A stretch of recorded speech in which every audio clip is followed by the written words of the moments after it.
امام حسن مجتبی علیہ الصلوۃ والسلام،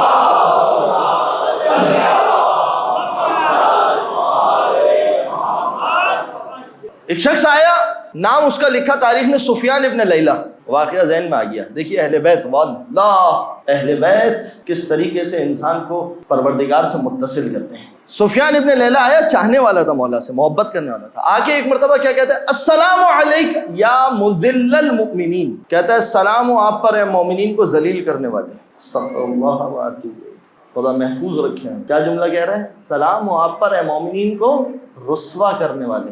مجھے ذلیل کا لفظ استعمال کرنا اچھا نہیں لگ رہا، اس نے کیسے کہہ دیا یہ جملہ کا؟ یہ ہم سے کہتے ہیں نا کہ کیا آپ زیارت ہر مجلس کے بعد السلام علیکم، یہ اس لیے کرتے ہیں جو تم نے کیا تھا نا۔ اے دشمن شبیر تیرے پیروں کے پیر پہ لانا۔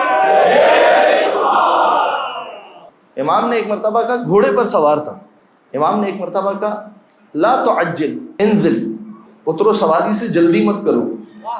خدا کی قسم اگر چلا جاتا نا وہ خود رسوا ہوتا۔ یہ تو حسن کا کمال تھا کہ حسن نے روک لیا، چلا جاتا امام کا کیا جاتا تھا۔ یاد رکھیے عزیزوں، کوئی سننے والا نہ ہونا امام امام ہے، کوئی زیارت کرنے والا نہ ہونا امام امام ہے۔ میں اور آپ فخر مت کریں ہم نے مجلس برپا کی، ارے تم نے مجلس برپا کی تو تم زندہ ہو، تمہاری وجہ سے مجلس زندہ نہیں ہے۔ جا کے تاریخ میں دیکھیے وہ قومیں مردہ ہو گئی، قومیں مردہ ہو گئی۔ کہ آج جو ہماری ہیبت ہے نا، کوئی اس کو یہ مت سمجھے یہ صاحب فلاں صاحب ہیں اور وہ عزاداری کے معاملات سنبھال رہے ہیں اور وہ فلاں تنظیم ہے اور وہ فلاں تحریک ہے۔ ارے بھائی کوئی نہیں سنبھال رہا، یہ سب کو حسین ابن علی سنبھال رہا ہے۔ اگر اس دروازے پر آنا ہے جھک کر آؤ، سینہ چوڑا کر کے آؤ گے کسی اور دروازے پر چلے جاؤ، ہمیں کسی کی ضرورت نہیں ہے۔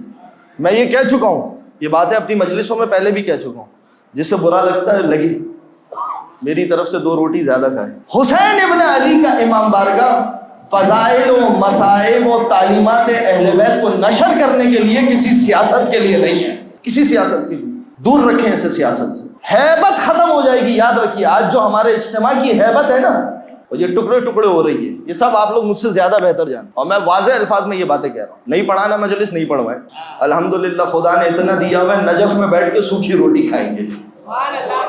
امام بارگاہ یہاں پر آئیں، فضائل و مصائب و غم امام حسین منانے کے لیے احکام ہیں، دین کے مسائل ہیں، فقہ ہیں، کسی سیاست کو لے کر یہاں مت ہیں۔ سیاست رکھیں امام بارگاہ کی حدود سے باہر۔ امام بارگاہ کا مقصد ایک ہی ہے، بس یا حسین، یہ مقصد۔ پوری توجہ رکھیے گا، ساتھ رہیے گا۔ وہ چلا جاتا نا، امام حسن کو کوئی فرق پڑنے والا نہیں تھا، امام نے اسے روکا، کہا لا تعجل، جلدی مت کر، انزل، اتر اپنی سواری سے۔ پاس بلایا، پانی پلایا، پانی پلانے کے بعد پوچھا، کہا کہ کیا وجہ ہے کہ تو مجھ سے یہ کہہ رہا ہے السلام علیک یا مذل المومنین؟ توجہ کیجیے، کیا وجہ ہے کہ تو مجھ سے یہ بات کہہ رہا ہے؟ کیا وجہ ہے تو مجھ سے یہ کہہ رہا ہے؟ کہا مولا آپ نے خود سے جو امر تھا وہ اس کے سپرد کر دیا، یہ آپ نے کیوں کیا؟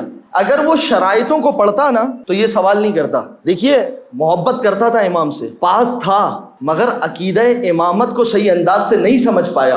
میں اسی وجہ سے یہ بات کہہ چکا ہوں پہلی مجلس کے اندر، اگر کہیں پر آپ کو امام کی بات سمجھ میں نہیں بھی آ رہی نا تو امام نے ایک فارمولہ دیا ہے، فَرُدُّوهُ إِلَيْنَا، نہیں سمجھ میں آ رہی ہماری طرف پلٹا دو۔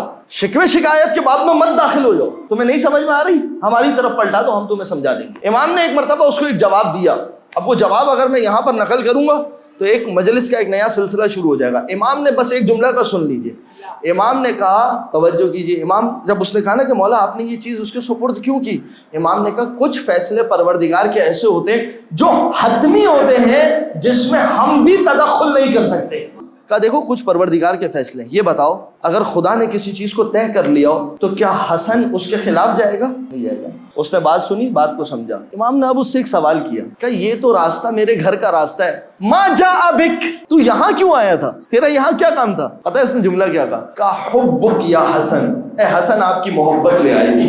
اللہ اکبر، دیکھیں آ کے کہہ رہا ہے السلام علیک یا مذل المومنین، مگر چونکہ ایک اندر محبت ہے نا، یہ محبت کہاں سے آئی؟ سوال عزیزوں میرا آپ سے سوال ہے، یہ محبت کہاں سے آئی؟ یہ محبت ابراہیم کی دعا ہے، اللہم اجعل افئدۃ من الناس تہوی الیہم پروردگار ربی انی اسکنت ذریتی بواد غیر ذی زرع، پروردگار میں اپنی ذریت کو ایک ایسی وادی میں چھوڑ کے جا رہا ہوں جہاں کھانے پینے کی کوئی چیز نہیں ہے، پانی کی چیز نہیں ہے۔ ابراہیم نے کھانا پینا نہیں مانگا تھا، ابراہیم نے کہا پروردگار لوگوں کے دلوں کو ان کی طرف جھکا دے، کربلا میں کھانا پینا نہیں آیا مگر دل حسین